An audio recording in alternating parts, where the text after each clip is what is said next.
This is April 2024, and we're going to talk to Phyllis Sutton today. And I had asked her to come because she lived years ago in the Cameron Falls area. And we do get a different perspective from different people that we talk there. But I mean, we could go on till all the other things that you did too. But let's start talk about the Cameron Falls area. How did you get, and where did you come from, Phyllis? Fort William. I was born in Fort William, and but actually it all started before, because my mother came from Saskatchewan. Went by covered wagon to Nelson, BC, with her family. And then her brothers got into the World War, and so she wanted to go see them, visit them down east, so she got on a train. She was with another girl who was visiting her sister in Hudson. And my dad's father picked them up because that girl's sister was married to my dad's brother. Oh. So it's a really interesting. So my mom ended up meeting my dad that way. And he worked at a Canada Car, and she was one of the Rosies of the North. Yeah. And so she worked there too, and then they got married, and then I came along. And Dad wasn't able to work in closed areas like the mill. They finally said, you can't do that anymore. It's not good for you. It was bothering his health for some reason. And so he went away to work for hydro construction. And that's when life really became hectic for my mother. Right. Because we moved everywhere with hydro construction. From Mattawa in a tent where you could only get in by plane to ending up in Cameron. And that's where she put her foot down and said, I'm not going anywhere else. This is it. I'm staying here. But when the story began, we went from Fort William to Cameron because they were doing work on the dams. Okay. And so with my dad working for hydro construction, he obviously he followed. Right. And so anyway, we went there. I can remember what we came in, an Ash. It was square. That vehicle was square. It was an Ash, and it was velvet inside. And Dad finally sold it to Larson boy, Derek, the one, the singer. Yeah. But anyway, that's getting off of that. Let's get back. So we arrived, and my mom was horrified because the furniture had already been brought down. It was plopped in the middle of this shack, in the middle of this where these houses were all the way around it. It was a big opening, and there was houses all the way around it like this, and there was one in the middle, then ours. So we were in the middle of these two houses. Her furniture had been put there and not covered or anything, and it was special wood that she had her bedroom set made out of. Oh, I still have it all. But anyway, I can still, that's, by the way, that's where I met my husband, Terry Sutton. They lived in a house right on the side there. And I was 7. I figure I was 7 because I started school in BC. I was 6 in Nelson. And then my mom says, we're going home. And Dad had a house for us in Fort William, so we're heading to Fort William. Karen was born in November, and so I know that I was going to school there in the summer and winter, and then we lived in Fort William, and then right by the airport. Actually, it was taken out for the new parts of the airport, so and then went to school there, and then I don't know at what time, but all of a sudden I'm out of school again and I'm heading to a new place to live, and it was Cameron. So we lived beside Sutton's there, but it didn't last long because what happened was these people, they were living in one of the houses because they didn't have a house in Cameron ready for them that was empty. So, the name almost got the name. Anyway, when they finally got moved to Cameron and she had to start paying hydro, she said, no, I'm not paying hydro. And they said, oh, yes, you are. And she said, no, why should I? They're not paying hydro down there where she lived, where we were. Nobody was paying hydro. Oh, that stopped everything. Then they came along and said, that's it, no more hydro. Either you pay and buy your poles to put in and all that. Well, people couldn't afford that then in those days. No. So everybody moved to Nipigon. My mom says, I'm not moving. Dad says, well, the new job's got, no, I'm not moving. She said, we're staying right here. I've had enough of the moving. And so we stayed there, and it was quite interesting how life was because we had no hydro, no running water, no sewage. My water come from the Nipigon River. We carried it by bucket. So you're talking that, and this is Okay. right before you get to Alexander. Okay, you know where The you're dip coming it. along to Cameron, and there's a big hill, and you can see Alexander Landing, Right. the power dam, and then people go and they put their boats in there. That was called Jubenville Hill.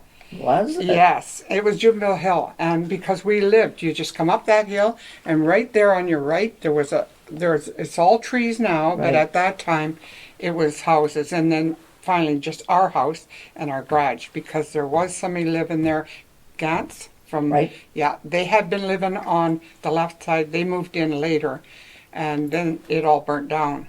So Oh, my okay. dad saved their children from burning. Okay. Yeah, two of them. Okay. I babysat. I just remember you living up there on that little Yes. bit when you come up the hill Right. then. So there was a lot of things in my life at that time. It was unbelievable. Like, But you went to school in Cameron then? oh yes, we walked. Okay. There was no such thing as Oh. a ride to school. There was no buses. There was nothing. And of Okay. course, my mother didn't have a car, but she was at home with the younger kids.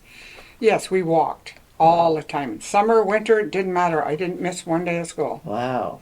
My That was son- quite a walk. It was. Yeah. And it was terrible, terrible in the wintertime when it was so cold. I find our weather isn't as cold now as it was then. It's surprising though that Hydro just didn't pick up some kids and drive them into school. Oh, no way. No, Oh. no. Wow. And we were the furthest, we were out further than any Right, other kids. right. No, in fact, when they would pick up the kids to take them to high school by taxi, the taxi would go right by us, go pick up those kids, and no. Oh. And so anyway, yeah, I can remember walking to school. The snow this one time was so bad. They didn't plow the highway. I call it the highway, our Cameron Right. Falls Road. They didn't plow it, and the snow was so deep we couldn't walk in it. We crawled to school. My sister started coming with me. Just left the house, and I says, "Go back, you can't come." She started to cry. I said, "No, go back, you can't come. It's too deep for you." She was just little. And so she went back, and the three of us, my brother, Don, and Alan, and myself, we crawled to school. We got to school. This is funny. We had two twin sisters from Thunder Bay who are our teachers, Mrs. Hicks and Mrs. Martin. And Mrs. Martin taught the younger, we only had 2-room school. So Mrs. Martin taught the younger kids, and Mrs. Hicks was the principal, and she taught the older kids. They came to school. They always wore dresses and skirts. And they came like this, and they were plowing through it, and the snow was up to here, and they had a hard time coming. Wow. And they finally got to the school, and they said, "This is all there is." Like, no other kids from Cameron came to school except us. And they said, "That shows you what it means to your family compared to the rest." You just wanted to get out of the house. No, we just I love Yeah. school. I'd come home from school, make my brothers and my sister sit down, and I would teach them. In school. Yeah. And they finally complained. Mom says, "Phyllis, you better, control Right, yourself there." right. So now, where did your dad end up working then? Oh, Phyllis? my dad worked, okay. When you stayed Yeah, at Cameron. when we stayed there, and he then went to, first he was working in camps. He was working Right. at home. Right. And that created lots and lots of problems, because I can remember Mom just coming from the hospital and having to saw the trees down with a hand saw, the buck saw they Yeah. called it. And then us kids would help her load this thing. She'd only do it so long because we could all only lift it because we were little too. Right. And put it on a homemade slate and drag it to the house, and then she'd have to cut it smaller and then chop it to keep us warm. We had Right. one stove, the kitchen stove, to keep us warm.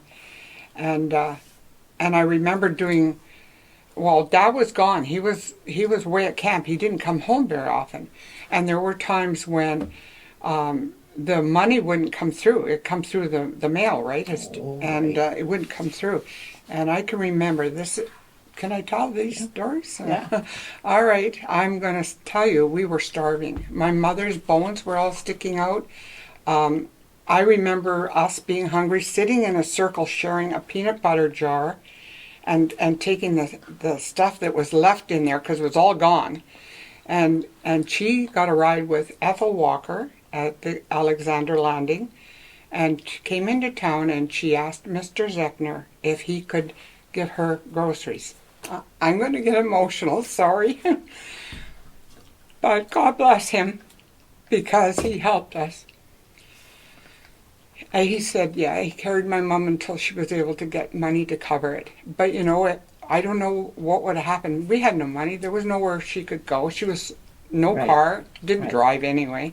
And there's no work there for No them. work, Oh. none. So we lived we even lived quite a ways. A lot of people who don't know Cameron don't know that we live a little ways away from Cameron Falls because Yes. we were living Yeah. near Alexander Landing.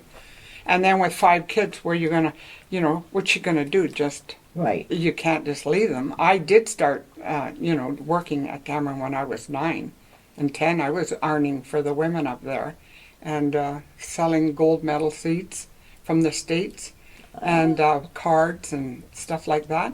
But I also, because the food was it was tough. I learned how to go out into the bush, and I was little, and I used my dad's felt boots to go and snare rabbits for food. And but all of that is fantastic. It gives you work ethics. It just gave you a whole new meaning of life. At the time, you don't know it. You don't know other people are Yeah. living until I went to babysit, and I realized, oh, power. We Yeah. had that at school, so I knew there was electricity, and of course the dam. We knew all about that. But TV, but I can remember when we got our first telephone. That's when the Queen came with Prince Philip to Thunder Bay, Right. and we were bused there. And when we came back, the guy was putting a telephone into our home. That was like a miracle. Right. Right. I mean, and other people took it for granted. Yeah. And Yeah. so it gave you a different perspective of life, where you're living with all these people that had basically everything. And then you're living with almost nothing. Right. But you know what? It gives you a different look about life. Right. It tells you what you can do. But you didn't know that you were that desperate because you didn't No. see what other people had for a long time. No, that's right. Right. We weren't Yeah. aware of that. Yeah. I wasn't. I remember talking to somebody who grew up where we were there, and then they moved to Nipigon. And I remember saying to her, why do you have so many little girls' dresses on your line? Why so much clothes? And she said, I'll never be without again. Yeah. See, people react different. That's right. But there's lots of people who said, I will never grow up like that. And so that motivated them into the future. And it didn't bother me. I thought it was a good experience, and I thought it was Right. a teaching experience. Right. I did the same with my boys. I taught them. They all know how to do that. My grandkids know how to do it. Right. And if you don't have the money, you won't get your food. Right. And that's the same as gardening. We Right. always had. Every one of us kids had a garden. Right. And because of the dam would overflow more than it does now, it was always nice and moist and yeah. everything. Well, our gardens were unbelievable. I guess so. And Mom, I can remember, she was canning. That one time she canned over 500 quarts of food from the garden, and wild berries we picked all the seasons. Right. Yeah. So that house that you lived in there, was that already provided by the hydro, or your dad built that? No, it was there when It we was moved there. there. Okay. Yeah, and then my dad and Mom bought it. Right. Okay. But I mean, it was made out of tin test. It was nothing big deal. I can remember always being cold at night. Right. Yeah, in bed. And but you know what? I don't think I can, same as where I live. It was a great place to bring up kids because you had the bush, and the kids Right. are in the bush. They're not in any harm's way. Right. And And- that's exactly what the two Ziegler boys said. Yes. That it was nature all around All them. around Anything us. they wanted to do, they were out in it all Right. of the time. Well, that's what you they did. said they appreciated that. Yes. For us, it was work. We weren't allowed to go play at Cameron. We Right. weren't allowed to go because my dad always wanted to know exactly where we were, what we were doing. Well, he was raised and abused by the nuns, Grey nuns in Winnipeg, and he was So, did your 3 years family old. fish? No, my dad didn't hunt and he didn't fish, and I can remember. It's the oddest thing, my husband, after we were married, he said, how come your dad didn't have cows and chickens like me, like Yeah. I have where I live? Yeah. Chickens and geese and ducks and turkeys. But he never just- did. He wasn't the farmer. My mother was the farmer. But I'm just thinking you lived right on that Yes. Nipigon River. Oh, it would have been perfect. And I was saying that to Wayne, my son, this morning. You know what? We were so poor. We didn't even have line to fish with or a hook. And it wasn't until we were way, way older in our teens that we clued in these fishermen that would come and fish. They would snag, and we'd wait till the water would go down, and then we would scrounge for hooks and stuff. Yeah. Yeah, and then that changed when we started Yeah. having fish. Yeah. But like Terry said, he said, if we didn't know and you were that hungry, he said, you were that bad off, he said, we would have brought you, they fished all the time. Right. And he said, we could have brought you fish. Right. And I said, my mother was a proud Scotch woman. She would not, it was like a miracle that she went Right. to Mr. Zechner. Right. And I've told Leslie that, to me, I'll never shop. I never shop groceries anywhere now Right. for food, and that's right here. Just amazing, though, when I think that you Yes. did fishing. You live on the most I know. famous fishing river in the world. Exactly. And you didn't. And you know what? I can remember walking across Alexander. You weren't supposed to, but kids Yeah. always did what they weren't Yeah. supposed to do, and still do, by the way. We walked along, and we'd stand on the railing there, and look over, and the back of the pike were like this, and it was just full. You could, everywhere you looked, it was just, you couldn't see in between them. They were all like this, and their little fins you knew it was them and not a log because their fins were Fins were going. moving, right. Yeah, and to think all that was there and no way to get it. Right. Oh, like there's poor and then there's poor. But we were not poor in spirit. Right. And for education, my mother read to us all the time. And my dad read too when he was ever home. I think I remember one of the really warm memories I have is my mother reading to us before we went to sleep, and we're all in one bedroom, 5 of us kids, the girls in 2 bunks here, and my dad made a 3-tier over here for the boys. And so she would sit there and she'd read to us, and then afterwards, when we're supposed to go to sleep, in your mind or in your ears, you would hear her singing and humming, and she was washing and waxing the floors in your bedroom and out through and so that stayed in my mind all my life. So of course I read to my boys. Right. And then, it. So tell us the names of your siblings, because I forgot. Okay. You're the oldest. I'm the oldest, and Donald, Right. he was a year younger than me. Okay. And then Wayne, he died when he was 5 months old. And then Alan, Okay. you would have known Alan.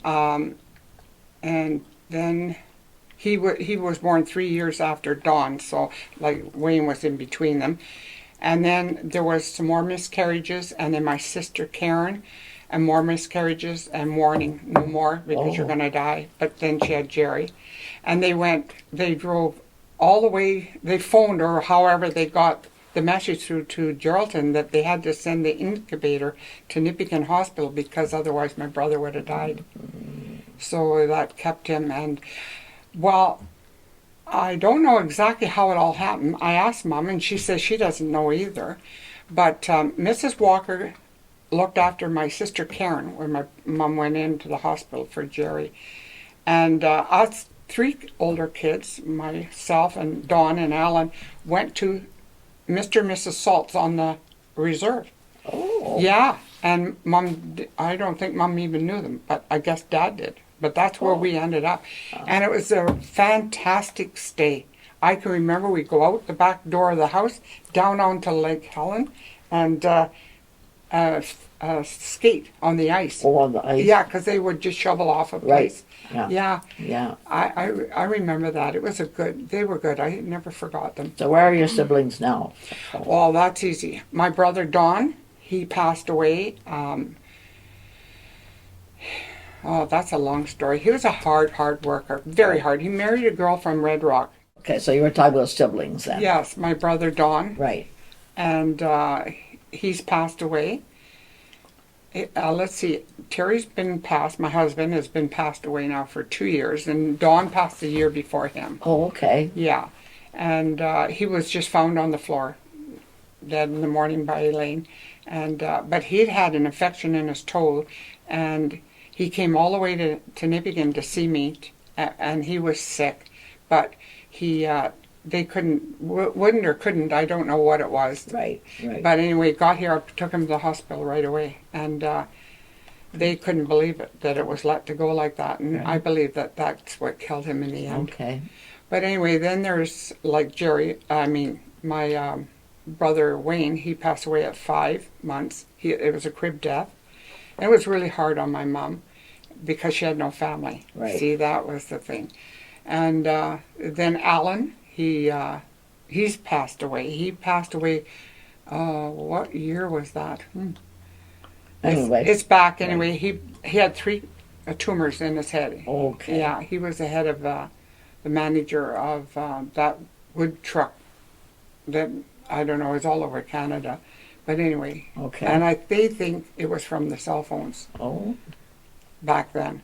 okay. And and then Karen, she lives in Golden, BC, and still there. Okay. And her daughter was killed in a car crash. Oh. And yeah, it was a terrible thing. It's something you never get over. She was 19 coming from college, Oh. from Edmonton, and yeah. And then Jerry, he's got 2 kids, and Alan had 2 kids, 2 girl and boy. Dawn had 2 girls. I had 2 boys. And Jerry lives where? And Jerry lives in Logan Lake. Oh, That's yeah. okay. Yeah. And he's doing really well. Okay. He's going to be here soon.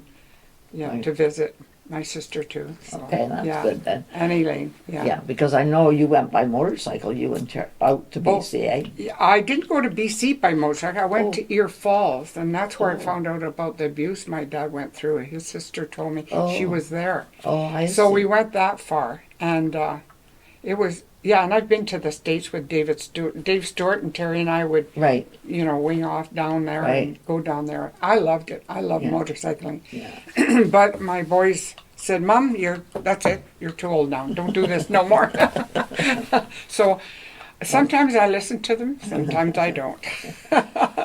And yesterday I just took my test, so I passed Oh. my driver's, so I'm still here. Okay, so now when would you have done your first job, Phyllis, or left? I mean, Oh, not volunteer work, but actually being paid? yeah. Okay. Wait, because you still lived in Cameron? Yeah, I was going to Alexander. school. I was going to school, and that's when I was, I babysat, and I also did ironing for the ladies, and also sold those seats and Right. stuff like that. And then when I left, my first job was working for a lady in Nipigon here, and she had a tiny baby. She was working at the hospital as a secretary, and her husband worked at Domtar. And I worked for them for a while, and Terry would drive by showing off on his motorcycle. And from there, I went to what's the name? Where Balint? What was his name? Useless. Yeah. Is that what his name? Yeah. And he had a clothing store, so I worked there for a while. And then I got a job in Thunder Bay where I looked after a 32-room place and a girl. She was 8 years old. And I looked after her and looked after their home and did their meals and stuff for them. And then from there I moved back to Nipigon and went to work at the plywood mill. Then I had my apartment was where Green Mantle is, in an apartment right up in one of those old Oh. Finnish houses Yeah. there. Yeah. And from that plywood mill job, then I got married, and then after that, I worked for a while, and then after we were married, we bought that property. Well, actually, we rented a house down here at the waterfront. After I was married, Terry moved into my apartment, and then from there we moved into that little house. Okay. And they took it out to make the road. Yeah. That little brown. Koskis were living right behind us, and Mrs. Koski used to say, "I don't know about you because you shouldn't be doing that." I was 8 months pregnant with Wayne and riding on the motorcycle with Terry. And I was big. And she said, "No, you shouldn't be doing that." But yeah, from there, then we bought the house, the property from Mr. Ashley.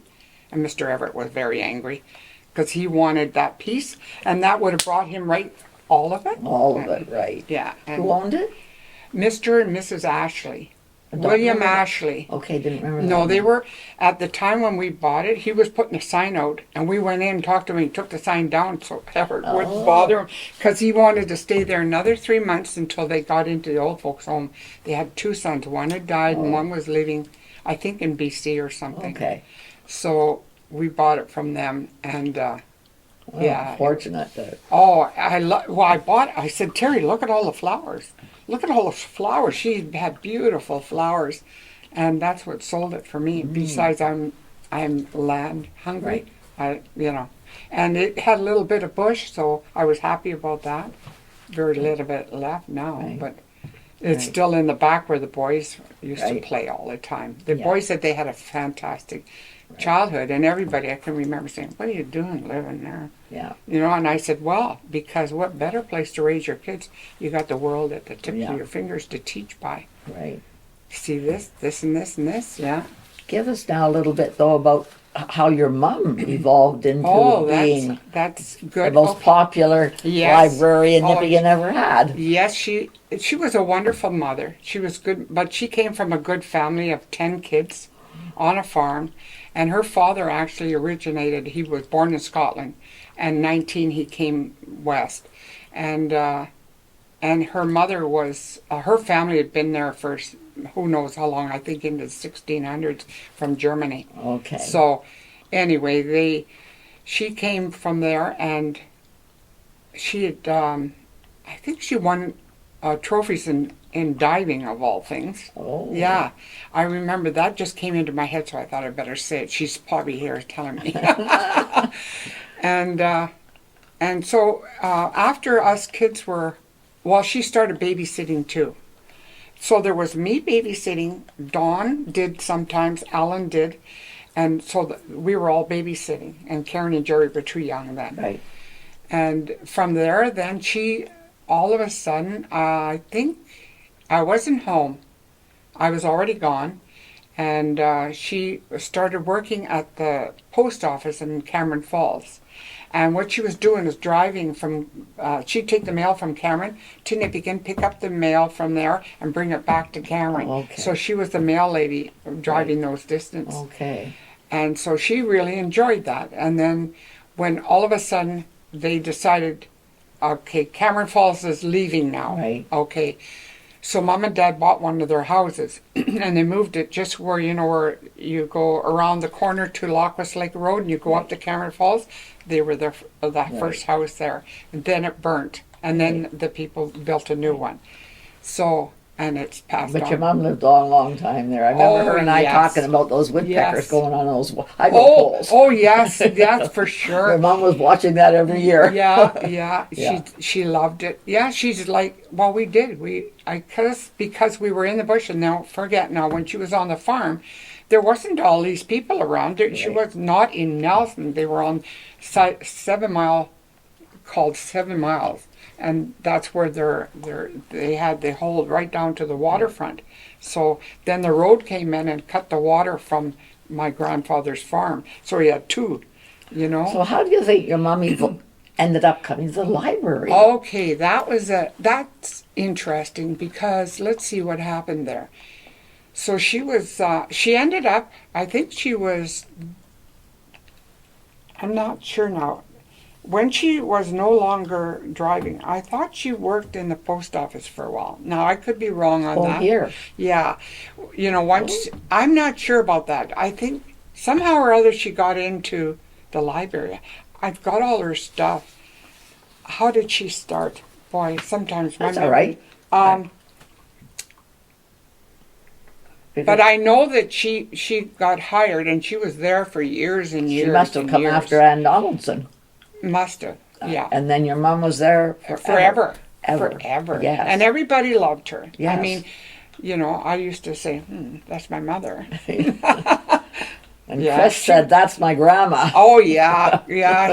They were all, we were all close, Yeah. Yeah. Yeah, but she was very active right up until the end. She would still be those Easter egg hunts there. She'd be there giving the Easter eggs out. Yes, and I can remember when she was on the board.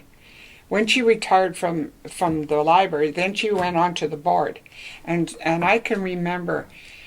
I said to her, and she was I could see she was getting upset, agitated. And I said, "Mom, do you want me to come with you and sit with you when you're in the board meetings?" Yeah, she says, "Would you do that?" And I said, "Sure, I'll do that." So that's what I did. But you got to remember, when my dad passed away, I looked after my dad. And when he passed away, I said to Mom, "When you're ready, you tell me," because I'd already asked Mom and Dad to move in with me so I could look after both of them. And they were stubborn and said no, like we all are, and want to stay at home, right? Right. And so I said to her, you just move in. So it was that winter. She never could stand living alone. Okay. And so she come knock on our door. Says, "I'm ready." I said, "Okay, come on in." Right. But she'd already gone to BC and visit all her family and everything. And we took care of the house and helped sell it and do all that stuff. So when she moved in with us, and then she was active. She, like you say, she was active, right. And it was great. She was fantastic. Some people, they complain about having siblings or family live with them. No, she was a blessing. I just was so grateful to the Lord for her, because she was there. And so at those meetings, I'd sit there and I'd be her eyes. She was going blind, but she didn't want anybody to know she was going blind, and so I would say this and that and the other thing quietly to her as the meeting was going on. And then one day she just up and said, "Phyllis, that's it. I am not doing that anymore. That's not fair." "What's not fair, Mom?" She says, "Well, that I'm an old lady sitting there taking up room for a younger person could be." So she says, "That's it. I'm out of here." So they had a party for her, a retirement party for her, and it was great. And, it's... even then, she's a reader. Right. Yes. And I have to say, so am I. Right. Since January the 3rd to now, I've read 44 books. I just love reading, but I do everything else too. Right. I do. Right. You have to. You got to keep going. Yeah. But your mom was well respected, and the kids loved her. I know we still talk about that. Kids come up to me and they're either talking to me about Mom or me when I worked with the kids. Yeah. It's great to hear people say that about her. Yeah, because your mom's left a legacy. Oh, definitely. In Nipigon, just through the library. Yeah. Something that she likely never dreamt of when you lived out in the bush. Well, who would have thought it? Who would have thought? We wouldn't have thought that. I can remember, even when Mom started driving, that was big deal. That was a big deal. For her to go and drive from Nipigon to Cameron back and forth. Right. That was a big milestone. That was a big step for this girl, really. Right. Yeah. Things changed. Because don't forget, we were living, Ethel Walker probably was her best friend. Right. And there was other people, and she did visit, but, and she sold Avon in Cameron. Oh, okay. Oh, that's right. She sold Avon way before. Oh, wow. Oh, yeah. And in those days, the roads were so different. Everything was different until construction came in. When they moved in between, where Alexander Landing is and the bridge, going over the bridge, there was a spot right there where they had all bunch of trailers and homes built there. Well, not real homes, but shacks, And they had, that's hydro construction. At that time, they were making, doing something to the dams, and it had to do with cement. And I can remember my dad became, what would you call it? He was the head of the making all this cement. Oh, okay. Boss or whatever they called him. And anyway, I can remember us kids, we got took off, and we were playing hide and go seek in around there. First and last time we ever played Knockout Ginger. There was a security cop, and he lived at Cameron, and his kids are on Facebook. And anyway, it was, and I used to babysit for them, and it was funny because he said, "You kids don't go home." He says, "I'll be telling your dad." Well, you didn't say anything more, because Dad was like the nuns. Yeah. He was taught you use the belt. Yeah. And so I'll tell you, when your dad said hop, you hopped. Yeah. You didn't fool around. But yeah, but you know what? That's a memory that's, I don't know whether to talk about it or not, about the river. Some say I shouldn't say anything, and others say go ahead and say it, because I witnessed it. I witnessed all the leftover cement coming out of the truck into the river, and bags of cement, and the Nipigon River ran white, totally white from shore to shore, white. I can still remember it. I'm just getting goosebumps now remembering it. And they had great big huge pieces of steel stuff. I've got pictures of it, I'll show you. And they threw that over the edge, you know where the Alexander Dam is? Now I don't know if they did it anywhere else there, but there I remember them throwing it over into the water. Lots of things got done in those days. And so my thought was lately thinking, so did every place hydro went, did they do that with all their leftover stuff? And if they did, you know what that did to the fish beds? Yeah. And unfortunately, I even see that today when a construction company comes in, what's left over, you don't want to know where it goes and what they do with it. That should be against the law. And I know from the paving and the cement. When they pave, it ends up in a pile somewhere, or cement, and you're right, that's not good. Well, sure. It isn't good, but at least it's not going anywhere. But this here, I don't know how far it flew. Like, I was just a kid, so I didn't follow the river to Nipigon. There's no way there. But yeah, it all was white. I still remember that. There's so many things that like, it's crazy things that come into your head, remembering when you go like this. Is like the two jets, the first time I ever seen jets. They came and they flew in between our school and the mountain where the houses were and our school.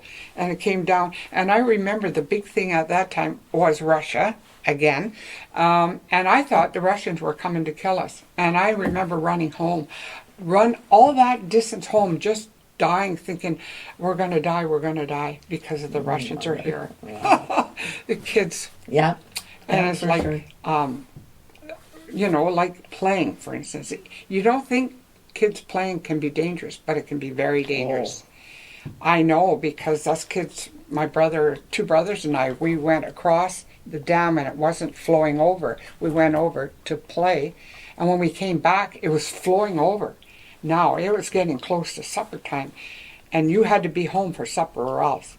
And so I knew that we'd have to walk all the way to McCaskill, through the bush, and then all the way through Cameron and home. We'd never make it home for supper.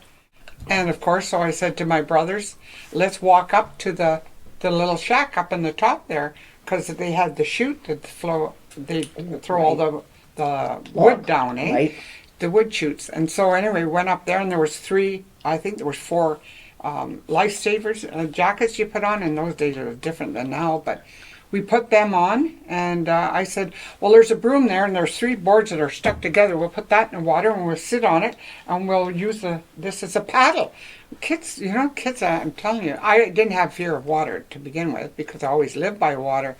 But anyway, away we went, and we got a little ways out, and we had to work hard because the water's, of course, it's going over the dam. And if you know anything about Cameron and Alexandria and where those buildings are, you know how close we are to the edge. Anyway, I said, let's just go ahead, because there's a dike there at Alexandria. There's a dike to keep the water flowing to the dam and not over onto the road. And I said, we'll head that way. Well, we didn't get very far, and the broom bristles all came off, and I just had a stick in my hand. It was no good. You let it go. Then the boards separated. So we had 2 boards stuck together that stayed together. And I said, boys, off, and let's start kicking. And kick. So we kicked, and we were lucky. I don't know how we didn't go into the turbines and how we didn't go over that falls because Wow. it doesn't make any sense how we didn't. I don't understand now as an adult, but I do believe that the Lord was there to say, okay, guys, let's go more. And so we did. We got over to the dike and got up and went home and got heck for being wet when we're... And then the next morning we figured, oh, this is pretty good. We got home for supper and no spanking, you know. So next morning Dad went to work and he came back and he says, all right, he says, you kids sit at the table. I got something to say. So we sat at the table. And he says, okay, he says, don't say anything because I already know and you're all going to get a licking for it. He says, you guys were out joyriding in the boat from Abitibi down at the bottom of our landing here. We're all looking at, what? And he says, don't even go there because the life jackets were from that thing because I told the boys we can't keep these. These are important. We got to put them in the boat and then they'll have their jackets. Well, you know, sometimes honesty. But anyway, we didn't say anything. We were told not to say nothing. We said nothing. And he says, so because you guys went joyriding in that, because Alan was always really good with machinery. And he just figured that Abitibi guys, they all figured that we, the Jubinville kids went joyriding in the Nipigon River with this boat. So anyway, that they did their work on. So anyway, we all got a spanking for that. And we didn't say anything because I think instinct told us if he knew what we really did, we would get it worse. Right. Yeah. Sure. So, you know, you just, some things you let on and then you keep your mouth shut. You don't say anything more. Right. But I mean, it's dangerous. You think about, there is danger. And Phyllis, you know that I put all those pictures on Facebook from years ago, and I often read a comment that said, when I look at what you did with those kids, Glenna, and never thought about the danger of what we were doing. Yeah. Because it was just accepted as part of what you were doing. And now today, people have a fit if I took the kids here or I took the kids there. You know what? It's too bad what's happening. And it's happening. What's happening now is criminal. Right. Because our kids can't live. I went to the dock all the time with the kids. We went out by That's right. And nobody thought anything of it. We had the people there. And I mean, even Gwen, we used to take the kids swimming at Loch Lake. Oh my gosh, you wouldn't dare even go wading without a lifeguard now. Well, and yet, you know what? My mother taught me, well, she was taught how to swim by her father, who threw her out into the lake by boat and said, swim to shore. That's how she learned. But my mother taught us how to swim. Yeah.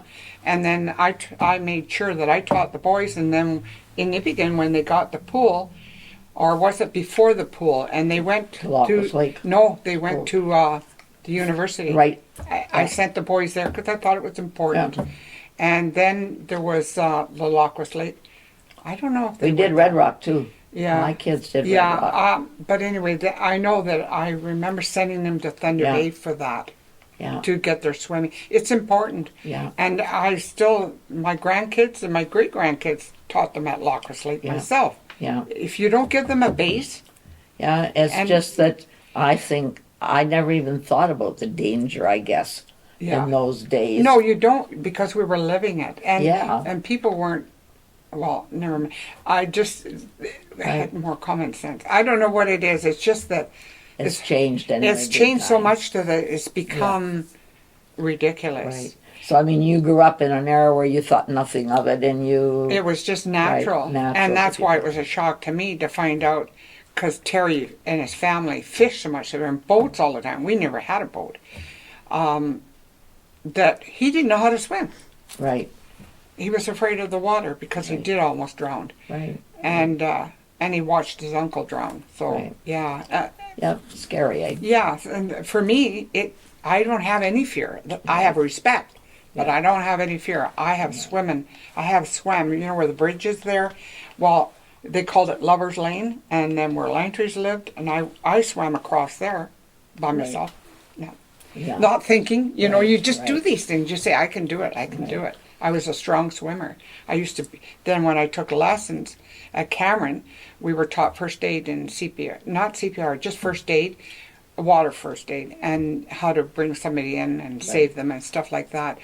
And I was never afraid of it. I could beat my instructor swimming underwater back and forth. You have to count. I could go further than he did. Right. So, you know, like, Yeah. water was natural. Right. So you had lots of memories for Yes. sure growing up. Tons. Falls. There's Unreal. so much. Yeah. Right. Right. Even camping. We were camping. We were living camping. Right. But us kids would take our blankets and go up into the bush and go Okay. sleep overnight Right. in with nothing. Yeah. You know, like, it was unreal when I think about it. And yet I was the same with my boys. I Right. didn't say, oh, don't do that. You'll hurt yourself. I just said, here's the common sense. Use it. Right. Right. And then go with it, you know, because Right. that's your best teacher. Is Right. learning your lessons in life is the best. Yeah, for sure. Yeah. For sure. Yeah, my dad did work a lot of different places, though. He worked in the camps, but then he worked for hydro construction. Then he worked for the highways, DHO. He worked there for Okay. years and years and years. Okay. Yeah, and Yeah. yeah, he did a lot. Lots of good memories. Oh yeah, yeah. Right, There for is. sure. I can remember. Yeah, seeing him making the new road. Right. New Yeah. Highway, right. Yeah, the new highway. Yeah. So things like that, eh? Yeah. Yeah. And like Jerry, he was born in Nipigon here, the last child to be born. But Karen and I were born in Fort William. Don and Alan and Wayne were all born in Sulikout because they lived in Oh, you Hudson. moved around. Yeah, because of our moving around, everybody has a different station. Right. Yeah. Right. And then I had David, my David, here. I say my David because everybody named their kids David at one time. And so I had him in the old hospital. Right. Yeah. I didn't want to go. I wanted to have him on my own. And I did, actually, in the end, because Yeah. they left me in there and said, you're going to be ours because it's your first. Right. I said, we'll see about that. So I Right. had him by myself. And he was the heaviest baby. At that time, 10 pounds, 10 ounces. And he was 21 inches long. Wow. Yeah. Wayne was born in Thunder Bay because he came feet first and they insisted. So went through a snowstorm, got there, and he was 9 pounds, 12 ounces and 22 inches long. Yeah. Yeah, but I said, that's it. From then on, I just took kids in. I said, there's lots of people who, you know. Right. Anyway, good memories for sure. Yeah, they were. And just a different perspective on Cameron to what we had before. Yes. So that was why I was interested in talking to you then. Cameron was, going to school there was, in itself was a good training, how would you say, because you had different teachers coming in. We had one that only lasted 3 months. You will love this. She taught us how to throw spitballs and she got fired. Yeah, so you got your different teachers for sure. Yeah. Mr. Jones was a great teacher. Yeah. Yeah, for he, sure. But then, like I said, you had different ones, and then there was a different teachers. Always had two. Right. Yeah. Right. Yeah. And yeah, it was, and it was, the community was fantastic. A lot of people, you know, when I think about nowadays, and I think about when my boys were growing up, there was always drugs and alcohol available. Well, when I went to school, nobody smoked. There was no such thing. They just didn't do that stuff. Yeah. Us kids never did any of that stuff. No. So it was, in one way, it was a way healthier way of growing up there than in town. I don't know what it was. I didn't live in Nipigon, so I can't tell you what it was like to grow up here. But yeah, and nobody had boyfriends, girlfriends per se. It was just everybody was like friends, you know. Right. And so you got, and there's still people like Gary Hill living here that we did an interview with him. Yeah. Yeah. And who else? Linda Benson. Well, she was Linda White. Yeah. And, yeah. So there's still people around that did go to school in Cameron. Yeah. Yeah. They were younger than me, of course. Right. They were Karen and Linda. My sister Karen was friends with Linda. Yeah. Right. And Nancy Megal? Megal, Yeah, yeah. yeah, For yeah, sure. yeah. Yeah. But it's funny how they all distribute. You know what? Once Hydro pulled everything out, it was kind of a shame because we had hockey games. We had our own arena. We had and it wasn't like a covered in, but everybody played hockey, and swimming pool. So everybody had swimming lessons and everything. Yeah. And then not while I was at home, but later on, they had the gun course. They had an actual and a golf course, somewhat. Right. Right. Yeah. So Yeah. they had a lot, and we always had our Christmas concerts, and it was good. It I was think community. it was very community. Yeah. Yeah, Yeah. It was good. compared to today. Yeah, it was very different. And you babysat for everybody, and you knew everybody. Yeah, it was safe. It was a Right. safe place to Right. live, other than maybe the dam and the water and Right. little things Right. like that. But otherwise, it was Right. good. Right. Yeah. Okay, let's wind that up. Thank you very much, Well, Phyllis. you're Good. welcome.